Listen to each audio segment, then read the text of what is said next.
Got it. All right, Roxy, come here. Ugh. Good girl.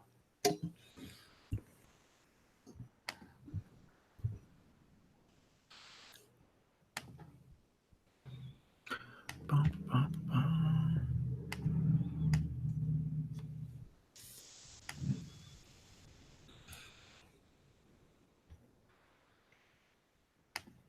Okay, here we go.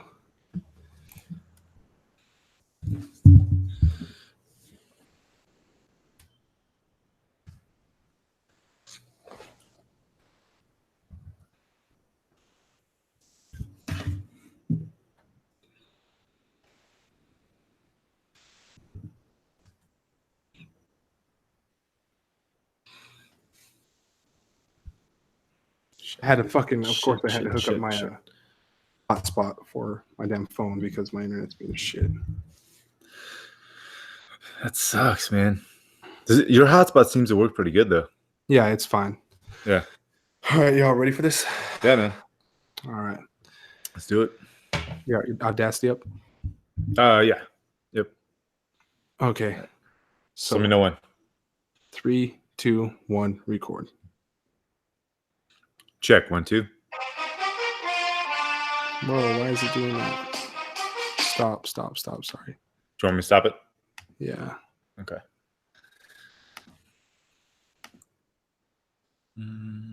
There we go. Okay. Oh, shit. Y'all ready? Let me just check 1, 2. Check 1, 2. Yeah. All right, man. Whenever you're up. All right. 3, 2, 1, record. There we go. All right, we'll go live in 3, 2, 1. Wait, not quite yet. We're almost there. Okay, live in 3, 2, 1. Welcome into the Devy Watch podcast. This is episode 70. Jason, you still with me? I'm still with you, man. Perfect. So we're sitting here. The first round has came and gone.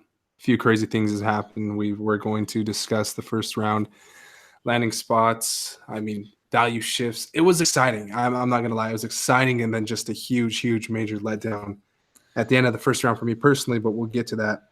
We'll get to that. I mean, how'd you take the draft in? How'd you like it? You know what? The first couple of picks kind of went the way I thought they would, and then it just tailed off from there. I think right at the Giants, and we'll get in that discussion. We were seeing that number 3 is going to be when the draft starts. It all really started at number 6. I'm not sure what the Giants saw with taking Daniel Jones, but I would say the excitement and the confusion started at pick number 6. Yeah, no, that was some confusing stuff for sure. I think Cleveland Farrell going 4 was pretty crazy. I like Cleveland Farrell, but I do too. So that's why I'm kind of like, Yeah, I think it was discussed that the value that you could get. Yeah. If you traded back, you still could have landed and got some extra value. But I mean, Kyler Murray, first overall pick. That was the rumblings for some time now. It finally came to fruition. I wasn't gonna believe it until I seen it. We seen it, and I just think it completely diminishes Josh Rosen's trade value that they could have gotten for him. Now that they have 2 first-round quarterbacks on the roster, only 1 year apart. Yeah, the reports are that they might eventually find a suitor, or they go into the season with both on the roster, and a team that's in the race, possibly has an injury to their quarterback position, therefore bumping Rosen's value up. I feel like you should have made the trade.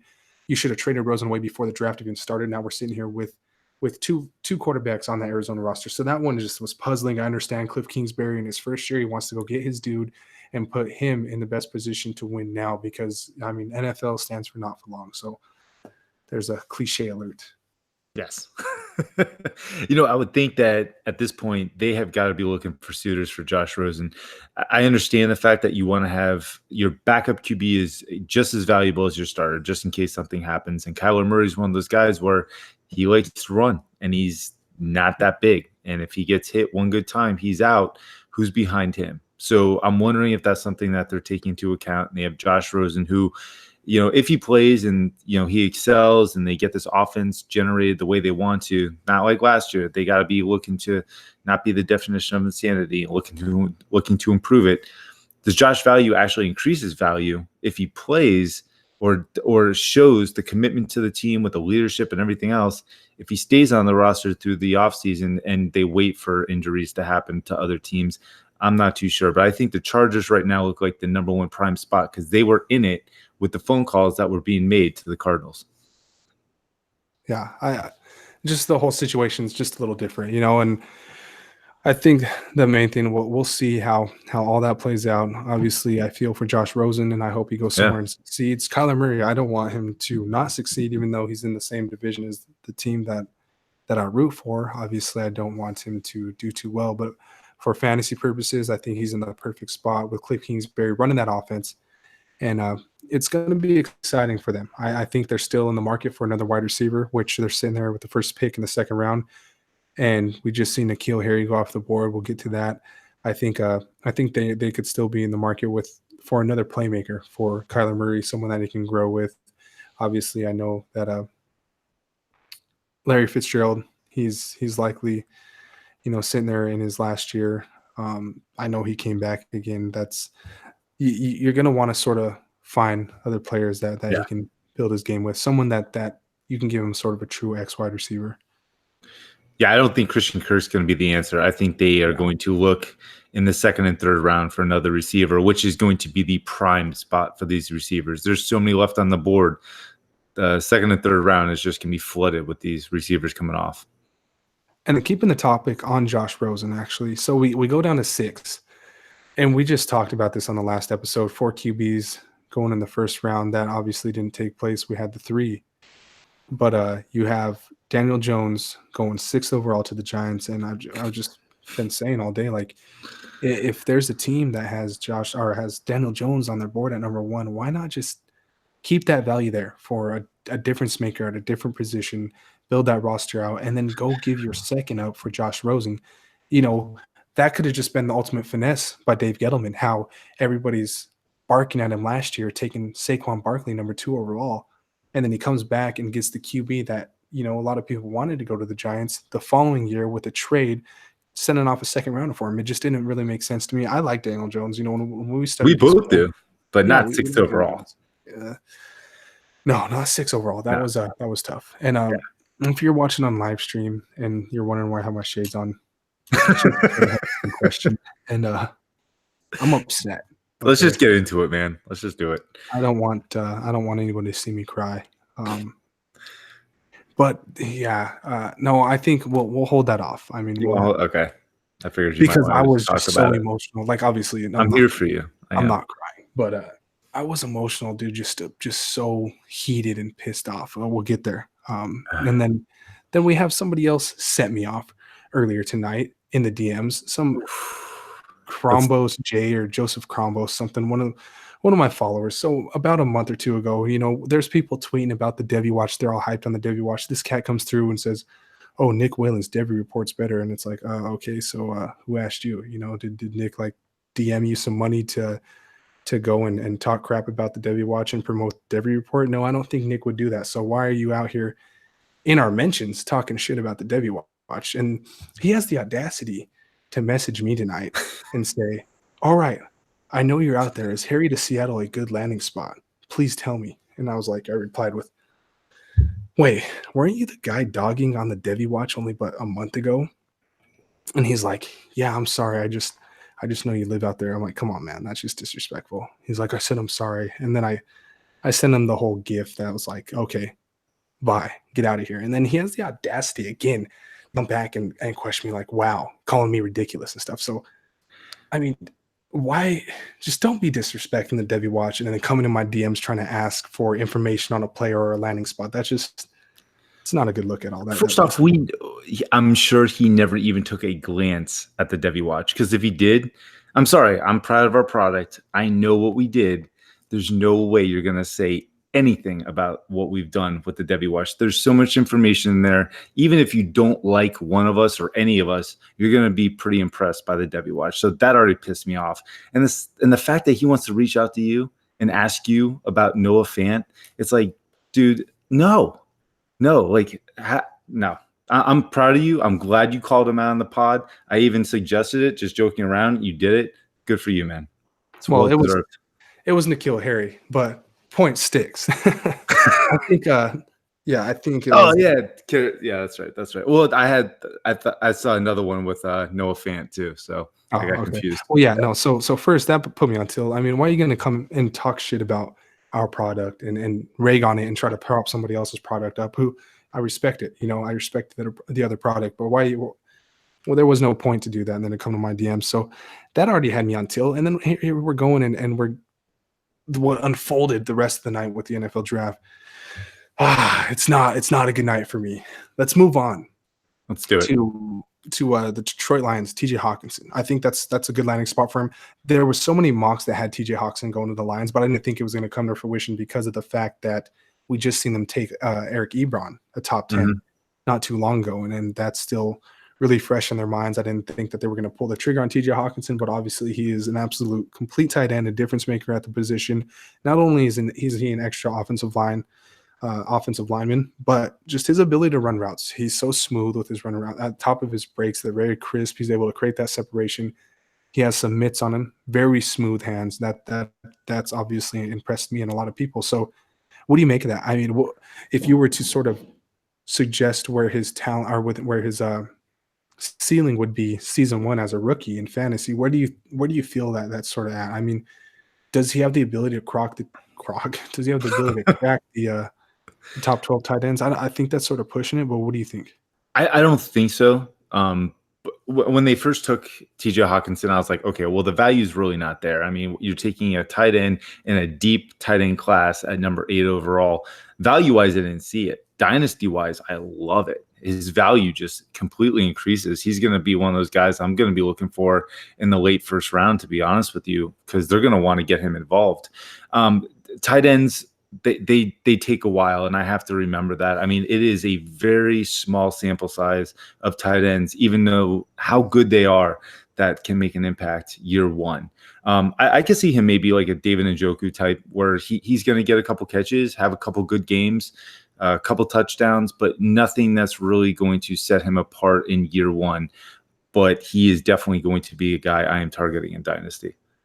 Yeah, it's going to be, I mean, especially tight end premium leagues, even, to have a player like that, I would imagine he's a first round rookie pick with the way things have unfolded. I guess we still have day 2 to see really how these values shake out, because there's still a ton of good landing spots. Yeah, definitely. A ton of good wide receivers out there to be had. And the next offensive player off the board was Dwayne Haskins at 15. There was reports that the Skins were going to possibly trade up to the top 6, 7 to land Dwayne Haskins. Instead, they hold back, they sit back, they land Dwayne Haskins, the hometown kid, quarterback out of Ohio State, who for me is my quarterback one.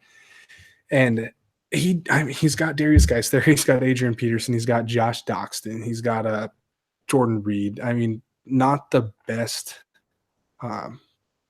collection of talent. No. For a young quarterback. And who knows, he might even get thrown in the fire early because teams are the fans are going to be, barking for Dwayne Haskins to get on that field. And I mean, the landing spot is rough early on. It's not necessarily the best position to succeed with that whole regime, that whole organization, the coaching, everything. I wouldn't say it's the best spot for him to succeed early on, but I do believe in Dwayne Haskins. And I think that with him landing there, it might be a little bit of a knock to his overall value. Obviously, he's still going to be QB2 off the board in Superflex, in my opinion. But I mean, what do you make of him landing there with the Skins? I kind of like it for Darius Geis the most, just because now that they have Dwayne Haskins, who's not mobile, but he's one of those guys. He's not a field general at all. He's got the arm talent and everything, but they're not going to be asking a lot of him. But I think they're going to be asking him to kind of get out there and perform right away. It's a dire need for the Redskins to have Dwayne Haskins step up in year one. I mean, I didn't think Mitchell Trubisky was going to be out there, and we kind of see how this goes. I mean, there's a large percentage showing that QBs taken in the first round, especially top 15, they're going to play year one. I like Geis the most as far as benefiting from this because he's going to be relied upon a lot. But Dwayne Haskins, he needs time to develop. I don't like it. I don't like they're throwing him into the fire. I saw him develop throughout the year at Ohio State, and he was much more poised in the pocket, but he's a one-year starter. And that is not good for someone to be thrown right into the lion's den. So I personally do not like it for Haskins year one, and I hope it doesn't affect his development from there on. Yeah, if they are able to hold off and sort of run Case Keenum out there, That would be let great. Haskins learn the ropes, then Yeah. he's in a good situation. You can really shatter his confidence early with that collection of talent around him or lack thereof. There's When not Josh much. Doctson. So hopefully second Yeah. and third round, we see something happen. Yeah, and when they moved up, from the second round, got back into the first, 26th overall. They traded with the Colts, and they ended up landing Montez Sweat with that second pick. I thought they were moving up for a wide receiver because we seen Marquise Brown go at 25, and then you got the Skins moving up. So I felt like they might be jumping in front of somebody to go grab a wide receiver. Instead, they grabbed Sweat. I do like the start to the Redskins draft. I mean, Sweat. Oh yeah, I do too. Haskins. That's sort of two home run picks in my opinion. But the next two value home run picks. Oh, yeah. And then the next offensive player off the board is our boy Noah Fant, Iowa tight end. He ends up going to the Denver Broncos. And at first, it's just, the Denver Broncos just seem so bland to me. They have Joe Flacco at quarterback. They got a good collection of talent wide receiver, in my opinion. The offense is taking a turn. Obviously, Philip Lindsay, Royce Freeman. Philip Lindsay's still very underrated, even though he went for 1,000 yards in his rookie season. But Noah Fant might be stepping in and it might actually be, I don't want to say their top pass catcher, but possibly their most talented pass catcher.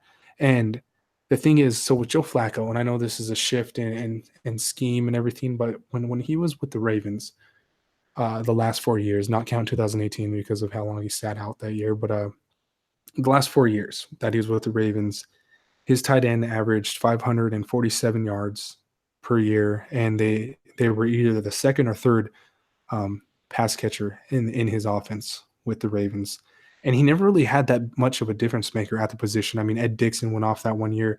There wasn't really big-time talents at the tight end position for him there. So I do think that he likes his tight ends, and I do think there's going to be a way to incorporate Noah Fant early on as a rookie.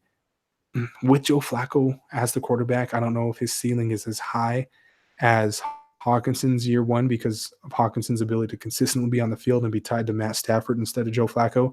But I do think that he could have a decent year as a rookie, and he's only going to get better. He's going to grow. He's going to learn the ins and outs. He is still a good blocker, but you want to utilize him as a weapon, a field stretcher, someone you can get on crosses. He has the ability to create separation, go up, attack the ball, and definitely went after the catch. So I think there's a good shot for Noah Fant to be productive year one. Maybe 400-yard season, maybe a 500-yard season, 4 or 5 touchdowns. I think he can have a decent year in his first season. I slightly disagree, and not because I disagree with what you're saying. It's more so what's already there. I think Cortland Sutton's going to take a step up. And when I look at the tight ends that they already have, they have Jeff Hireman, Troy Fumagalli, and they have Jake Butt still, who is coming off injury, and he's extremely talented as well. Those are 3 tight ends that are capable, that are already kind of cemented in that system, have been learning the playbook for a while.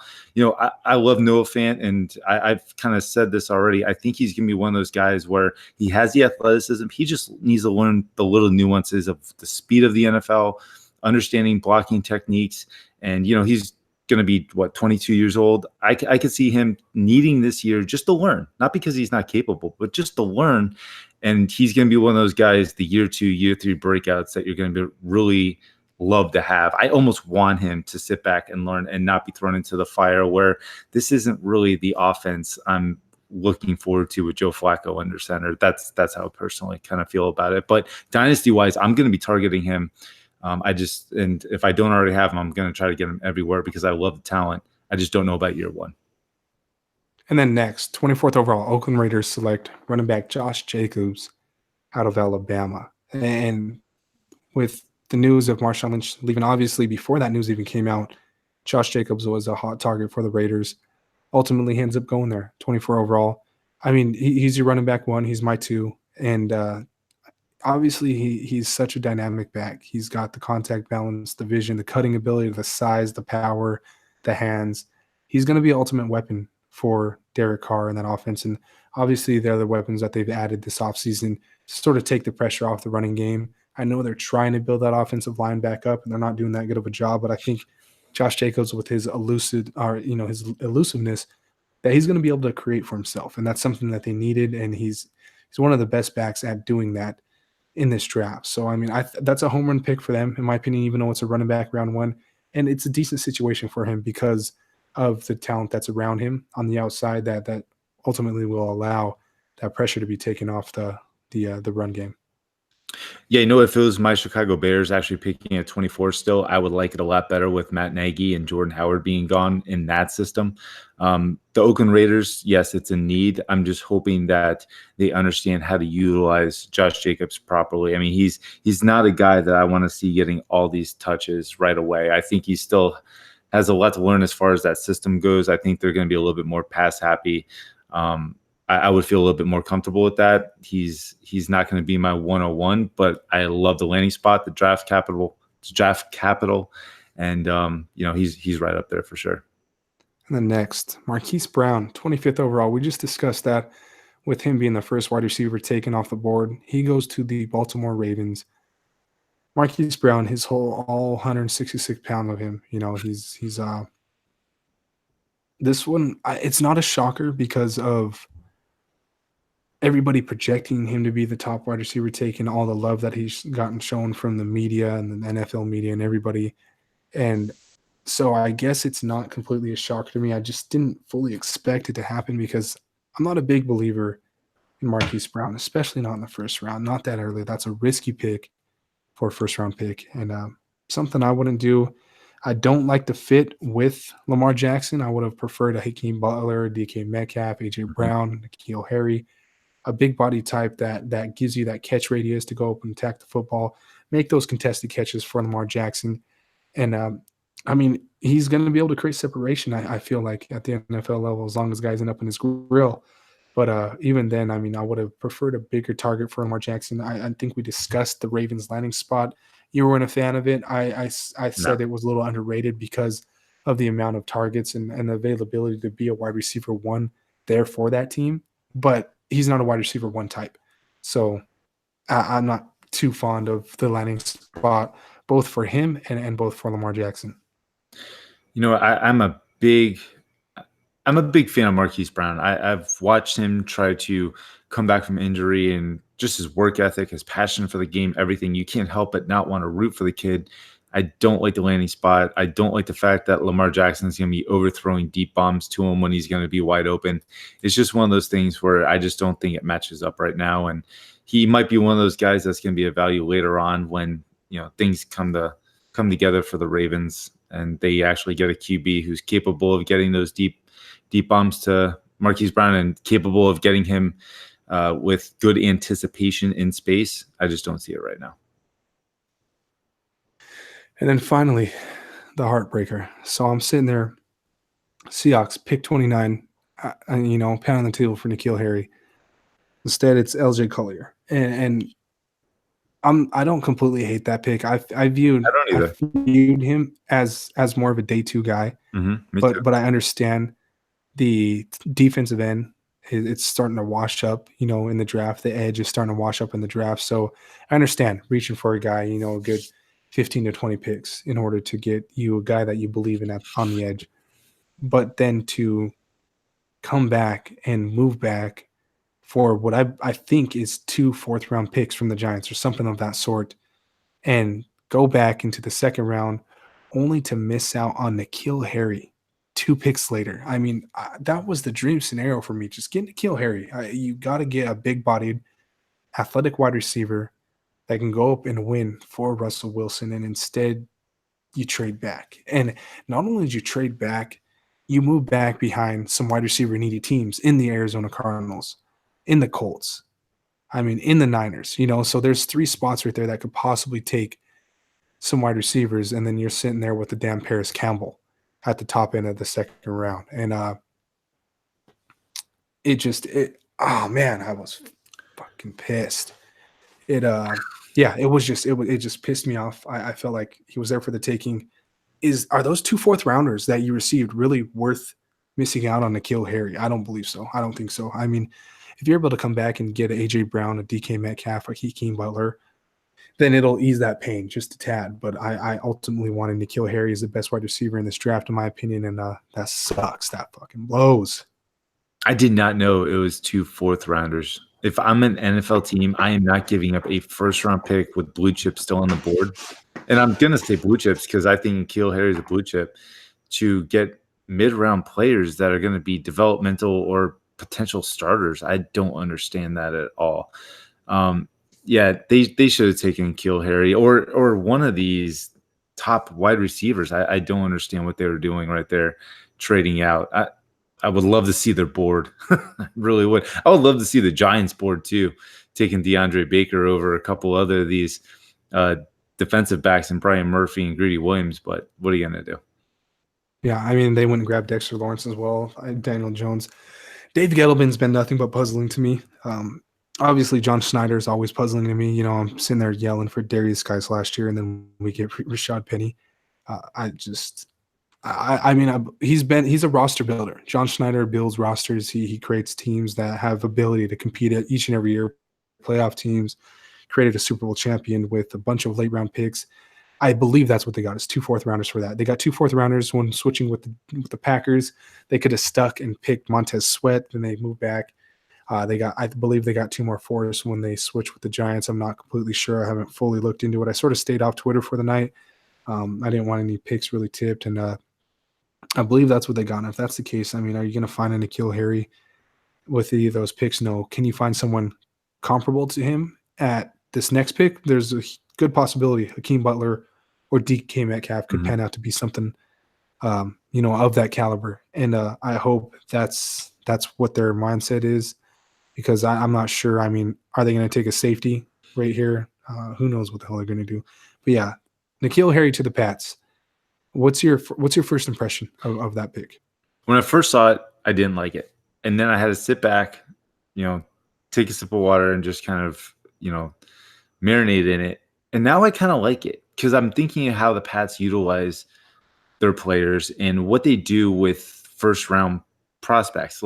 So let's put it this way. Sony Michel, right? He had the draft capital. They wanted to make sure that they used him, and they used him fully.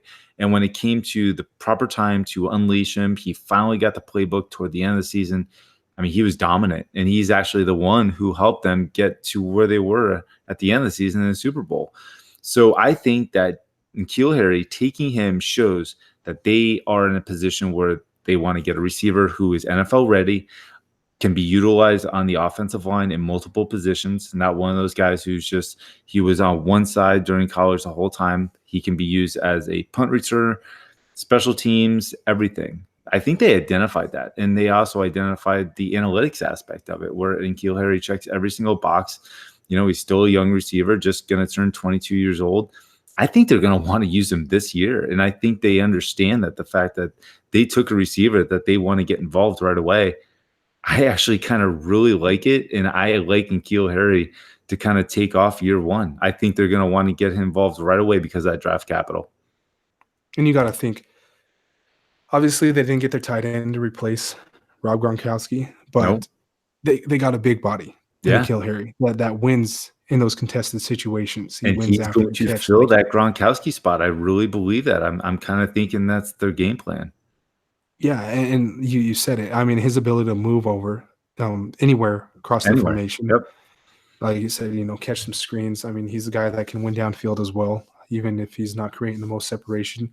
He's going to win across the middle. He's going to win in traffic, and that's what they need. They're missing out big time with the departure of Rob Gronkowski.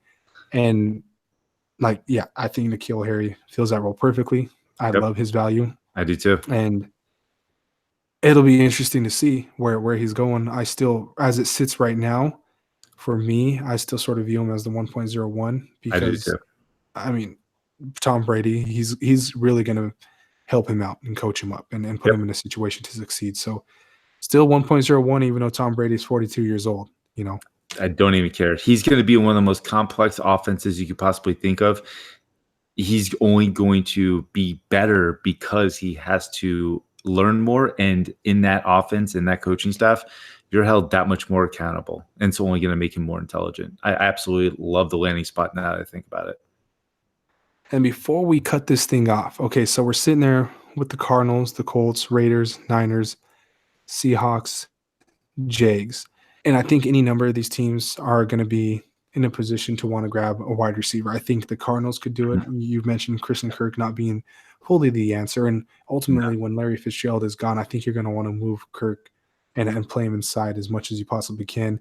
So they could be in the position to want to grab Kyler Murray, a playmaker. They could also be in a position to where they want to help protect him and get a Cody Ford or something of that sort. The Colts, I know they signed um, oh man, Funchess. They got Funchess. They got Mhm. T.Y. Hilton. Obviously, they have Eric Ebron, but and I mean Chris Ballard. He's a really good drafter, so he may identify that the value and the depth in this class that he can wait with his next pick. So the Raiders, I know they have wide receivers. I don't think they're going to be wanting to grab another one with that pick. They need difference makers on defense, but I feel like there's opportunity for the Cardinals, possibly the Colts, the Niners, and the Seahawks to be grabbing wide receivers. The next wide receiver off the board, who do you think it's going to be? You know, it might sound crazy, but I think it's going to be Hakeem Butler. And just because I remember that the Arizona Cardinals had Hakeem Butler in for a visit, the reports were that they really liked him. Um, Indianapolis is one that I could see Hakeem Butler working very well in. So I saw a report, or it was something I was reading, where Eric Ebron, most of his snaps came out of the slot, and that's why he was so productive. You know, Hakeem Butler's a big-bodied slot receiver. I mean, and he's not just a slot receiver, but that's where he could excel right away because that's where he played most of his time. So I think that Hakeem Butler is actually going to be the next guy. I think teams are really down on DK. I think they understand that he's just a straight line, big body receiver.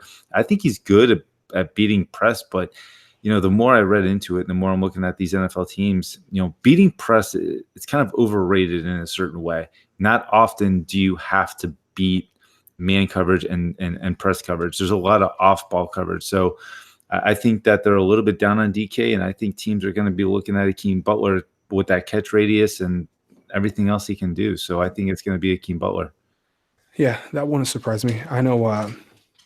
I think it would be awesome to see either of Butler or of Metcalf in the Seahawks uniform. Yeah. And like I said, either of those guys will sort of ease some of that pain for me. Even AJ Brown, AJ Brown and too. Yeah. yeah, and Debo Samuel. I mean, I would love that, but I want a big body, and I Yeah. know that he has decent size, but I want a Hakeem Butler, a Metcalf, or Brown right there for the Seahawks. So we'll see what happens, and it Yeah. wouldn't I could surprise see me. San Fran. Debo seems like a San Francisco type of receiver, to be honest with you. I could see maybe 36. They go with Debo. Yeah. So before we head out of here, I mean, we had some huge news come out this week, and we didn't even discuss it yet. So DevyWatch.com, it's on the horizon. I mean, I couldn't be any more excited. The I'm experience of so the Devy stoked, man. Watch is going to be year round now, and more info will come out. We're still working on Devy Watch Volume 2, which is going to be released from the shop on DevyWatch.com. And we'll leak some info out. You're going to be, getting some ins and outs of what's going to go on with the site. But ultimately, it's going to be debuting in July. And I can't put it into words. This group Yeah. of guys that we're with that we do an insane amount of work and just tremendous work with each and every year. We sort of, came together, put our minds together, and we're like, let's do this, So Yeah. I'll be honest. I'm sitting at my desk at work, and I'll just type in devywatch.com and I'll pull it up periodically, and it just makes me happy. I know it only says coming in July, but it's just like, you know what, this is happening. Like, this is something that we've worked so hard for, and we want to share so much with the community that follows us. And to be honest with you, all college football fans and everybody that loves the evaluation process, I'm super stoked, man. I can't even believe it's happening. yeah. And like I said, it is on our shop right now. So my pin Yeah. tweet, Devy Watch pin tweet, you can go grab the 2019 Devy Watch. And then the Volume 2 update is going to be coming towards the anime with a bunch more stuff added to it. So go out and support the DevyWatch.com. Grab your copy if you have not yet. And that does it for our first round reaction. I mean, nice, quick, short, little bit of emotion, little bit of monotone on my end as Understood, man. well. Understood. Got my sunglasses on. Jesus. I'm gonna be honest, man. It's kind of nice that the Bears don't have a first round pick. This is the calmest I've been during a first round in a long time. Yeah, Yeah. I bet. So, episode 70 of the Devy Watch. It's in the books. Thanks for tuning in. You watched live. We appreciate that. It'll Thank you. be out here in the AM. So until next time, we're going to be swinging by, recording again post draft with our buddy at StillRyan5 on Twitter. Myself, Jason, and Ryan are going to go at it with the reaction to the total draft, who we like, shifts and values, all that good stuff with the landing spots of these offensive rookies. That'll be a thank good you one. for tuning in. Yep, definitely. All right. Perfect. Nice 30 minutes. Cool, man. All right, let me get this out to you. I gotta get to bed, man. I'm sorry. Yeah, for sure. I'll talk to you later.